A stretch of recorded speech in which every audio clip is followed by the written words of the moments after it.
Good morning, everyone. If I haven't met you before, my name is Ellie. I've been part of this site for around 3 or 4 years now. And it's a pleasure to be finishing our summer series with you today called Jesus Changes Lives. We are going to be looking at the way that Jesus can change lives by meeting us in our brokenness and bringing a purpose to our story. We will first look at a passage in Mark chapter 5 of a man who encountered Jesus and was immediately set free and delivered. And then look at the example of the Apostle Paul in his endurance of suffering. In both cases, these people were given a testimony of God at work because they were met by Jesus in their painful circumstances. As we read Mark chapter 5, we are going to be looking at verses 1 to 20. If you have a Bible with you, please feel free to open it and you can follow along that way. And the words will also come up on the screen behind me as well. They, being Jesus and his disciples, went across the lake to the region of the Gerasenes. When Jesus got out the boat, a man with an impure spirit came from the tombs to meet him. This man lived in the tombs, and no one could bind him anymore, not even with a chain. For he had been chained hand and foot, but he tore the chains apart and broke the irons on his feet. No one was strong enough to subdue him. Night and day among the tombs and in the hills, he would cry out and cut himself with stones. When he saw Jesus from a distance, he ran and he fell on his knees in front of him. He shouted at the top of his voice, "What do you want with me, Jesus, Son of the Most High God? In God's name, don't torture me." For Jesus had said to him, "Come out of this man, you impure spirit." Then Jesus asked him, "What is your name?" "My name is Legion," he replied, "for we are many." And he begged Jesus again and again not to send them out of the area. A large herd of pigs was feeding on a nearby hillside. The demons begged Jesus, "Send us among the pigs, allow us to go into them." He gave them permission, and the impure spirits came out and went into the pigs. The herd, about 2,000 in number, rushed down the steep bank into the lake and were drowned. Those tending the pigs ran off and reported this in the town and the countryside. And the people went out to see what had happened. When they came to Jesus, they saw the man who had been possessed by the legion of demons sitting there, dressed and in his right mind, and they were afraid. Those who had seen it told the people what had happened to the demon-possessed man, and told about the pigs as well. Then the people began to plead with Jesus to leave their region. As Jesus was getting into the boat, the man who had been demon-possessed begged to go with him. But Jesus did not let him, but said, Go home to your own people and tell them how much the Lord has done for you and how he has had mercy on you." So the man went away and began to tell the Decapolis how much Jesus had done for him, and all the people were amazed. This is a passage about a man whose life was completely and instantly changed through his encounter with Jesus. He was set free, given a new way of living, and his story was given purpose to bring glory to God. Before we go on further, I want to take a moment to acknowledge that for some people, this passage can be challenging to read, or that we may already have somewhat of a complicated relationship with it. And this has included myself at times too. The passage has sometimes been used unhelpfully to speak into the topics of mental health and demonic possession. The intention this morning is to use the passage as an example of how Jesus draws close to people in their pain or affliction and can bring a testimony or ministry through their story. Whilst our stories might include present or previous mental health struggles, we're not going to be using the passage to explore the theology of mental health or demonic possession today. That is not because those topics are unimportant, but because they are best and most safely explored when there is adequate airtime and the opportunity to unpack that stuff with those you trust the most and are in close community with. It's also important to mention that if you feel you could benefit from knowing where to take some of those kind of questions, Alice and Simon, our site pastors, are able to help guide you with that. To bring us back to what we have just read and to look at it into some closer detail, in verses 1-6, we see that Jesus and his disciples travelled by boat to the region of the Gerasenes. Also, if I keep slipping up on pronouncing that, please bear with me.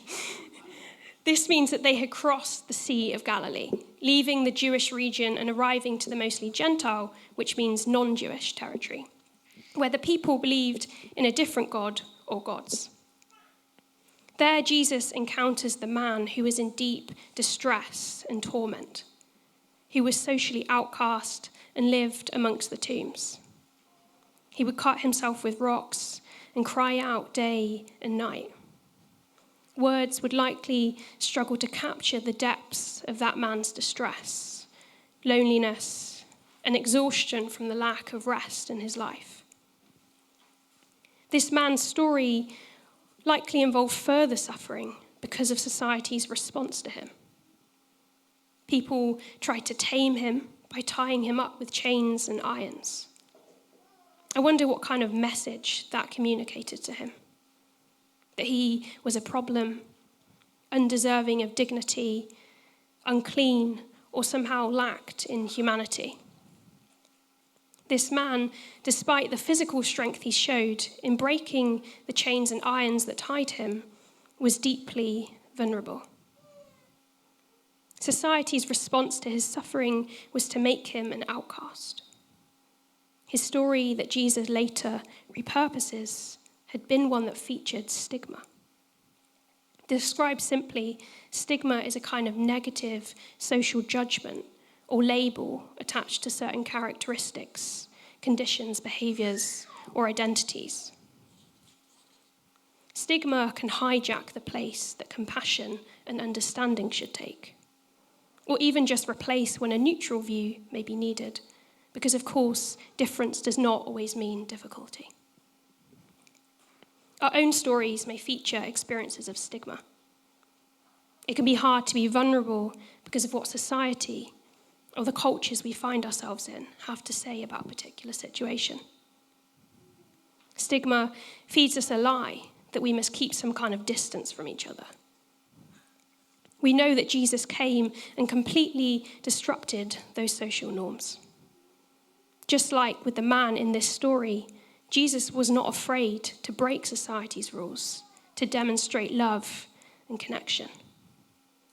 He got close to those who were outcast because of their suffering.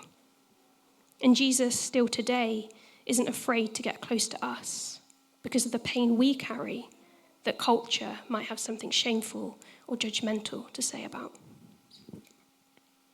In verse 6, we read that when this distressed man saw Jesus from a distance, he ran and fell on his knees in front of him. It's a picture of sheer desperation. This would have also been a behavior very out of character for that man, who lived amongst the tombs and in the hills.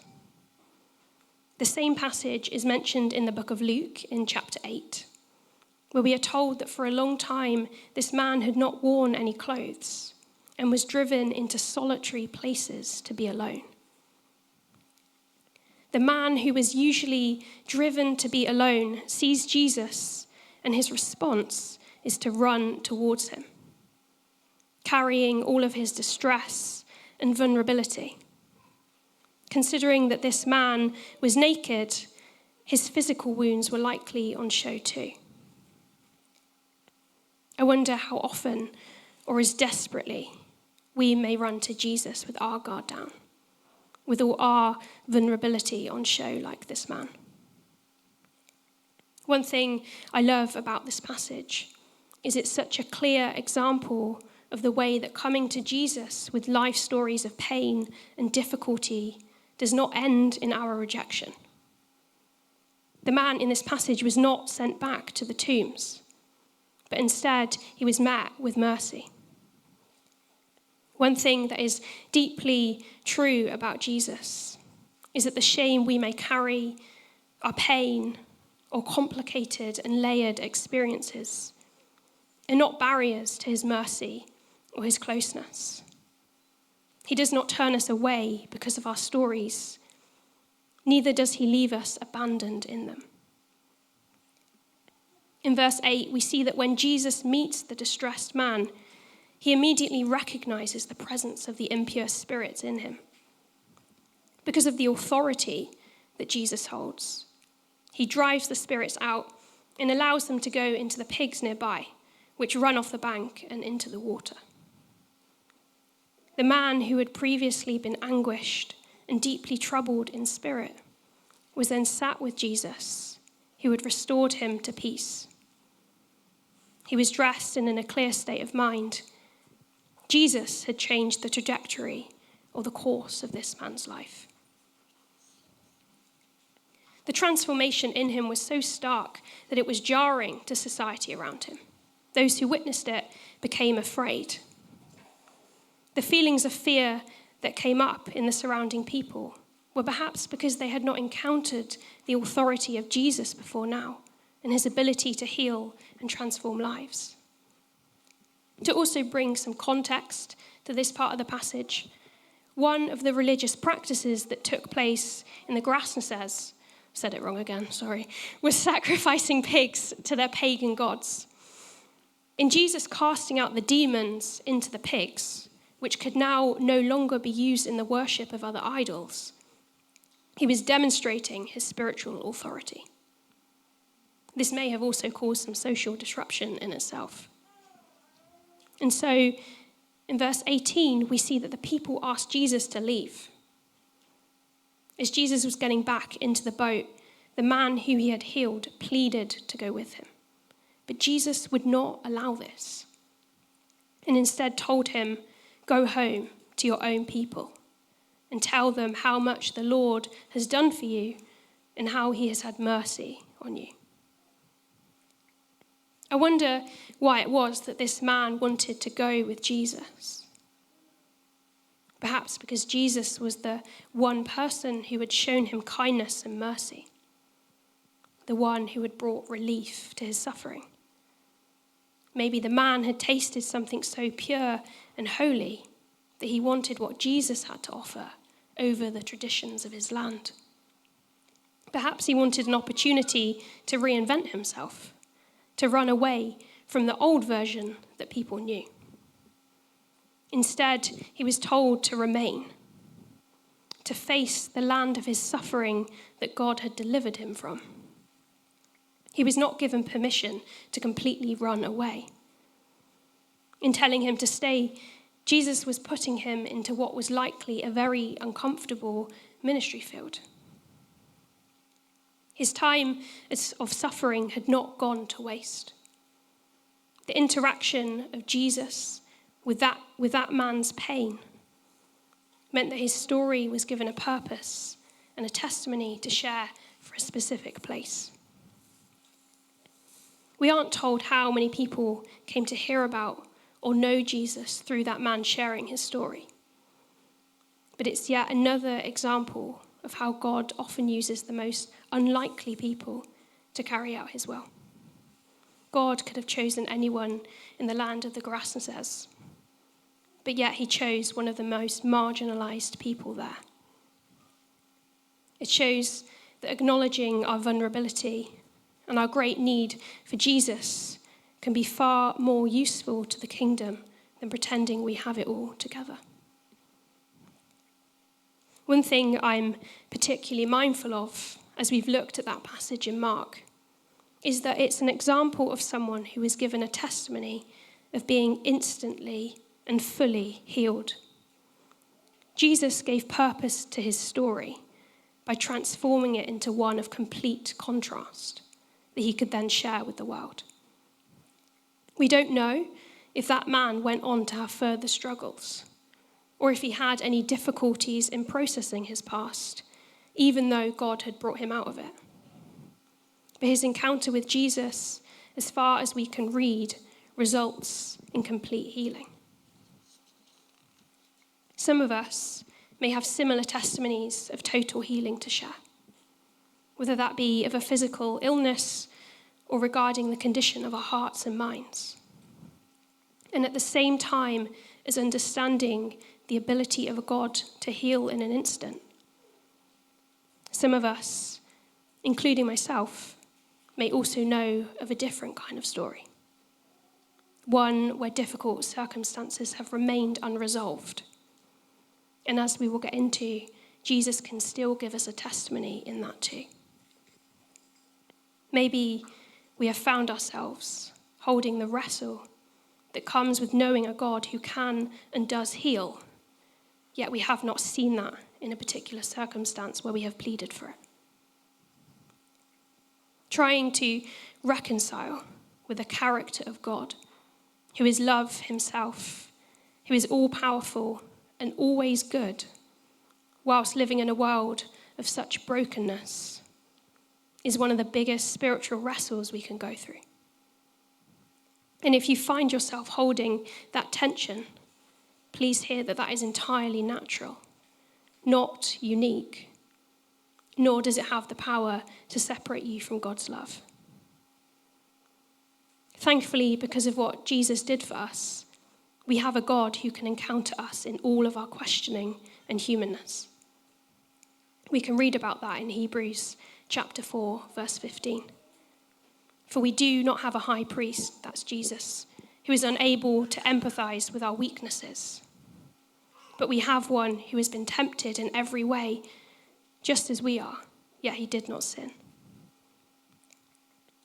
When we do not allow ourselves to get honest about our pain, we can miss the opportunity for God to use it as an incubator for a deeper understanding of his character. That is as a God who is not distant from our burdens. Through our own experiences of pain, we too can learn not to be distant from the pain in others. The troubles we walk through can also give us some glimpse into the suffering of what Jesus went through himself. Giving ourselves permission to acknowledge stories that hold pain can take time. It can also sometimes take unlearning a belief that pain has no place in our walk with Christ. Jesus said himself that here on earth we will go through many trials and sorrows. At the time of giving my life to Jesus, I was a teenager, and at that time was deeply internally struggling. I came home from the Christian festival, New Wine, with a new faith that was set ablaze, but with the same struggles of the heart as before. Within my first year of giving my life to Jesus, I developed a really serious eating disorder. In many ways, my life looks like the man in the tombs, in the passage we have just read about, only without the testimony of instant healing. My story didn't fit what I assumed was supposed to happen when you followed Jesus. I was in a different church at the time, in a different city, but people there judged me and made assumptions about my relationship with God. What I wish I could have known, and what I didn't have the language to express at the time, is that I had just gone through things that overwhelmed my ability to cope. And yet, I had no framework that allowed for that kind of human struggle in a walk with Christ. So I was left feeling deeply confused. It took years and much unlearning to better understand what it means to be a disciple. That our pain does not disqualify us from serving God. In fact, pain that has encountered the tenderness of Jesus is often deeply equipping. The life of the Apostle Paul and the relationship that he had with his own suffering is one of the areas of the Bible which can so clearly speak into the fact that we do not have to wait for healing to have a testimony of a God at work. And that God can bring purpose to our stories of enduring circumstances and pain.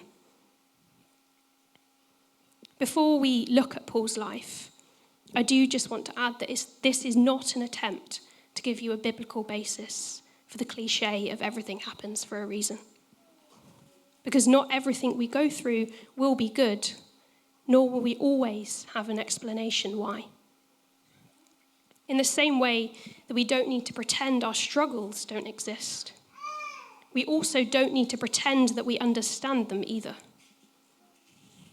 Sometimes we will know of a purpose to our suffering. And other times we may keep on wondering why, holding what feels like a purposeless pain. Paul wrote many books of the New Testament, including 4 from prison, where he was put for sharing the gospel. There, he was kept under unbearable conditions, likely feeling cold, thirsty, lacking privacy, hungry, and deprived of rest and sleep. It's fair to say that Paul was deeply acquainted with suffering. In his writings to the church in Corinth, which is where Paul had previously stayed teaching followers of Jesus, he describes having a thorn in his flesh, an analogy that Paul uses to describe an ongoing, painful struggle in his life. He also writes about the wisdom God taught him through it. Therefore, in order to keep me from being conceited, I was given a thorn in my flesh, a messenger of Satan to torment me. 3 times I pleaded to the Lord to take it away from me, but he said to me, "My grace is sufficient for you. My power is made perfect in weakness. Therefore, I will boast all the more gladly about my weaknesses, so that Christ's power may rest upon me. That is why, for Christ's sake, I delight in weakness, in insults, in hardships, in persecutions, in difficulties. For when I am weak, then I am strong." We aren't told exactly what Paul's thorn in the flesh was, which personally I have found a grace in, because it allows us to find a reflection of ourselves in Paul, because we all have our own thorns in the flesh. Yet this does not disqualify us from God using our lives. Whatever it was that he was dealing with, Paul had pleaded with the Lord to take it away. He knew of a God who can and does heal, the God who he was quite literally in prison for. And yet, in this circumstance, he didn't see his prayer answered in the way he was asking. In the enduring of his suffering, Paul had no option but to realize his weakness and become dependent on a strength external to him, from God himself. And notice that God's strength does not erase human weakness, but partners with it, because the source of strength always remains from God. Paul's life helps teach us how to hold an understanding of the God who does the miraculous and the God who is not distant in our ongoing suffering. God's power and mercy is demonstrated in testimonies of miraculous healing. It's also demonstrated in testimonies of perseverance, dependence, and encounter in the face of continued pain and unchanged circumstances. Before we end, I wanted to share with you a little bit about some of this stuff I have going on in my life currently. Around 18 months ago, my health started to decline. I was getting chest infection after chest infection. My pancreas, which is an organ that looks after your digestion, has lost a lot of its function. And I've also developed life-threatening food allergies, which seem to have no known trigger. We're doing lots of testing to try and find a diagnosis, but conversations at the minute are full of uncertainty and unanswered questions. In the experience of all this, I've been able to find such a deep contentment in Jesus and a freedom from having to wrestle with the reality of pain. In having a God who can and does heal, and who is also close in ongoing weakness. I've learned to have an openness and contentment to knowing either circumstance, and my prayer that this is for God's glory, whatever the outcome. It isn't that in holding suffering we have to put pain to death. Isn't that in holding suffering we have to put hope to death? Because the hope we have in Jesus is for this lifetime. But more significantly, it extends beyond it. I'm going to bring us to a close so that we can go into a time of ministry.